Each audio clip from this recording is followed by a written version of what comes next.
Hello, good morning.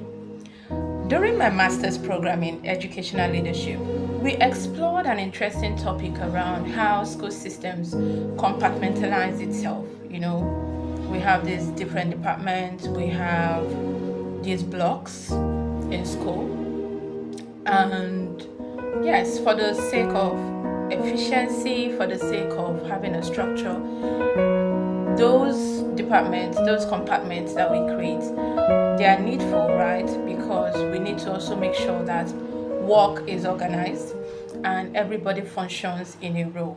But then, what usually happens is that if you don't monitor it properly, it ends up becoming like a choke point where everybody recedes to their block, everybody maintains their status in their department, and there's really no collaboration, there's no flow, which is an essential ingredient in any system that works.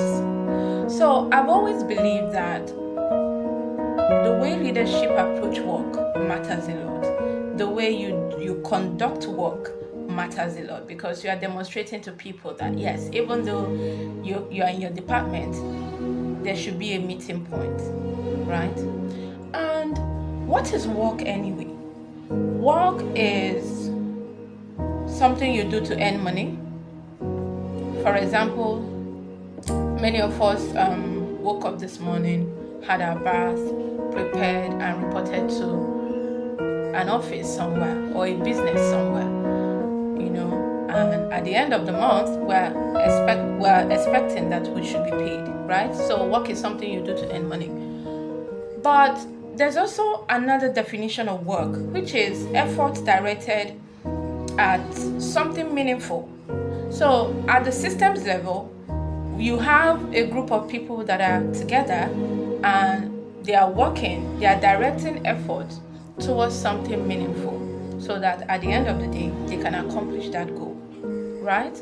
And you would agree with me that nothing great has ever been accomplished in life without concerted effort. And that is where collaboration comes in. Collaboration is a skill, because a lot of people enter the workforce with a one-man army mindset. I can function, do my work, go home, get paid.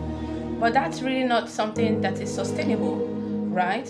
If in your school community, for the sake of efficiency, you have the early years block, you have the grade school block, you have the admin block, yes, each of these departments have their core functions. But you should also ensure that there's a meeting point. That is the purpose of today's conversation. Because what I have observed that happens in many school communities is that everybody recedes to their corner. They all only talk to the people that they are working together in the same department.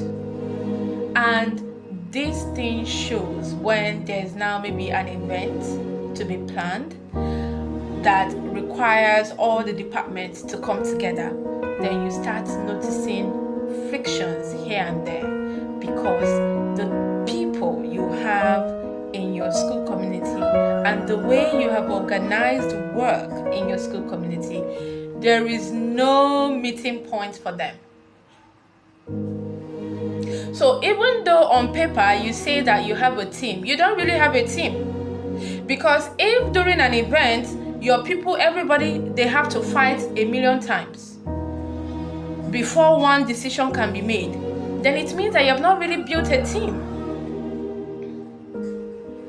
You see? So it is something that we need to pay attention to, because let me tell you, if in your school community you're not monitoring your culture, you're not monitoring the flow, how people are working together, how individuals are meshing well with others, then there's definitely going to be a problem. Because on the day that you require everybody to unite, you will realize that you've wasted a long number of hours putting out fires, rather than people working collaboratively, rather than people seeing that there's need to put effort towards a meaningful goal. Okay? Just something to jumpstart our morning and to get us thinking about how we see our school communities and how we can improve at the end of the day. Okay? Have a good one.